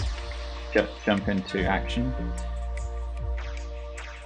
There we go.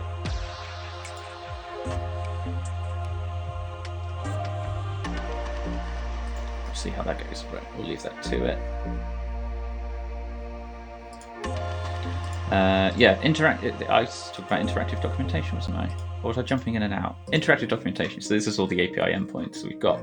So we have analytics, We have one-time exports, which doesn't these top two aren't really infrastructure type things. You don't set them up and leave them. Recurring exports you do. You set them up and you leave them. So this is what I set up. So you give it a search ID, which I've got. We can give multiple in a time zone, things like that.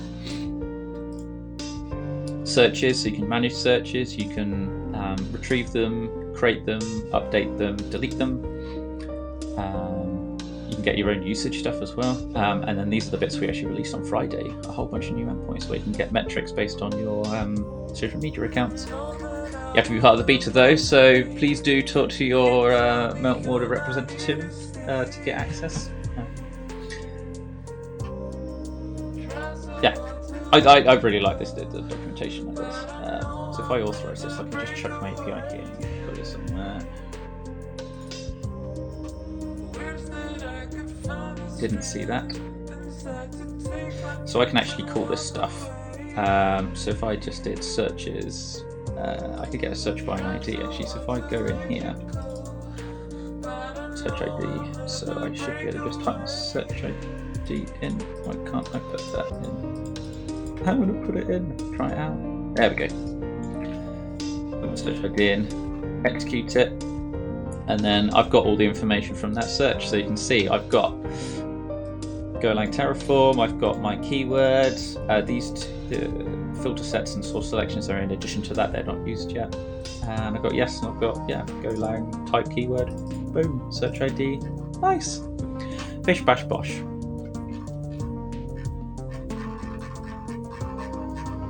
Let's just see if this is still going. So Go Releaser, so with Terraform they give you a suggested Go Releaser, and what that does is it will build. Actually, let's just look at the previous tag because you can see what it actually builds. There's so many different binaries for different operating systems, so it does all of these. So you can see they're not. It's not a small number, but that's what that Go Releaser does automatically. So it'll do the test and then run that. There we go. So it's done FreeBSD. That's what we've got. This is 4 FreeBSD ones. So there's still quite a lot to go.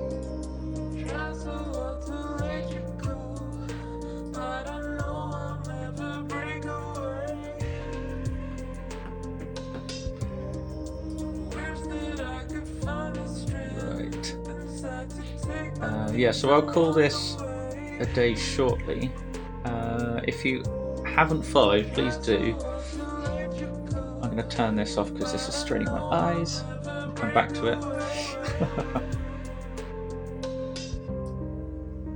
Oh, I need to do the Go update as well. I'm on a slightly older version, but yeah. Oh, actually, do you know what? Let's just I'll show you some other stuff, shall I? So that's building. Let's go to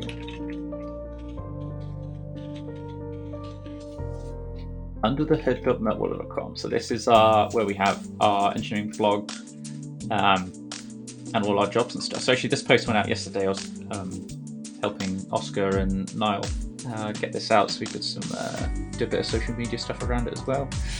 Starting your own lean coffee. So if you don't know what lean coffee is, you can have a look. This is a really quick overview, but it's all you need to know because lean coffee is actually that simple.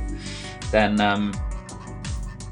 we've got other bits, but also the main bit is jobs. So if you actually have a look at these, how many are on each page?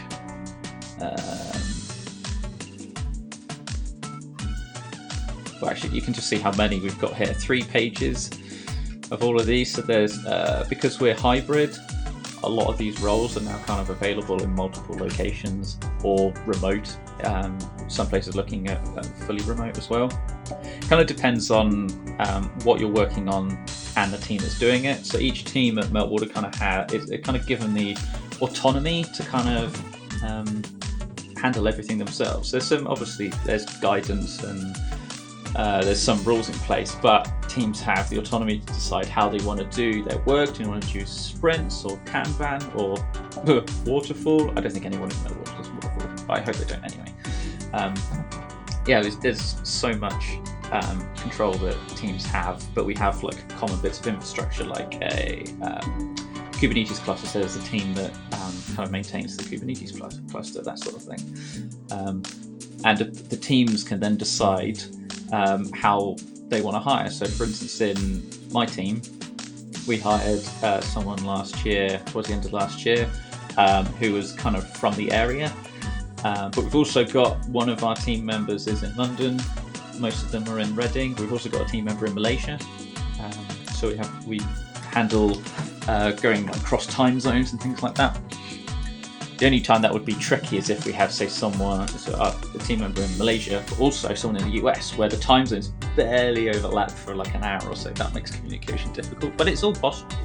And some teams do work like that. So if any of these things interest you, there's a couple of salesmen in here, which I don't think should be classed as product engineering. They would just be classified incorrectly. So search platform, that is the bit that handles the potentially biggest, or one of the biggest Elasticsearch clusters in Europe. Machine learning, DevOps, full stack, data analysts, researchers, everywhere. UX. I've been talking for a long time now. We've achieved 1, 2, 3, 4, 5, 6, 7, 8 out of 1, 2, 3, 4, 5, 6, 7, 8, 9, 10, 11, 12. So I've got 4 to go.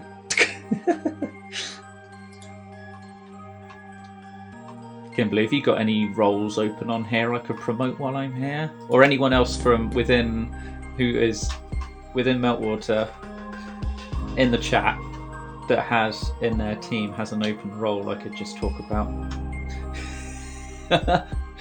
And everyone switches off. Oh, David, I can see. Do you still have your role open?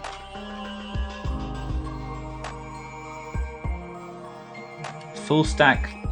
So there is a full stack engineer open anywhere. So if I just search for full stack, is it? If it's this, is it this one? Or senior full stack with Java skills?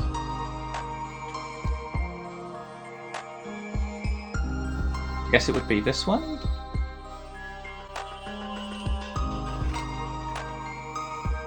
Probably the second.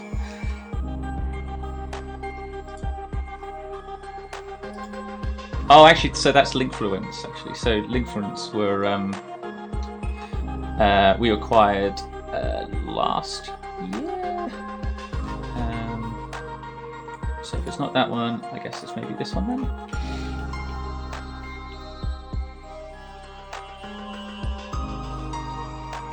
If you're looking for the skill requirements, so Node, Java, NPM.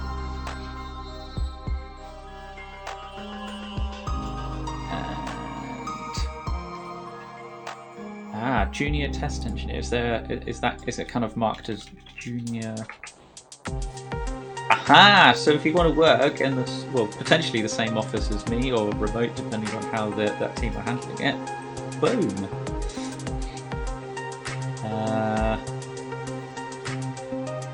Yeah, we're pretty hot on QA. It's definitely the Reading office. I think in proportion of kind of, I guess, software engineering to QA engineering, we've actually got quite a high proportion. Certainly within my team, we've got two people doing QA. Obviously, we work on trying to not necessarily pigeonhole people. We kind of advocate the T-shaped developer, where they can specialize in something, but can then also be good at other, get involved with other things as well. Right, that release is done. I've no idea how long it takes for selected this release should then appear. 010, boom. Well, that's slightly annoying. There we go.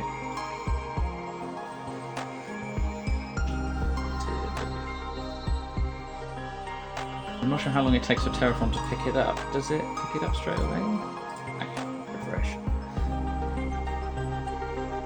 View all versions. Right, can I trigger provider update?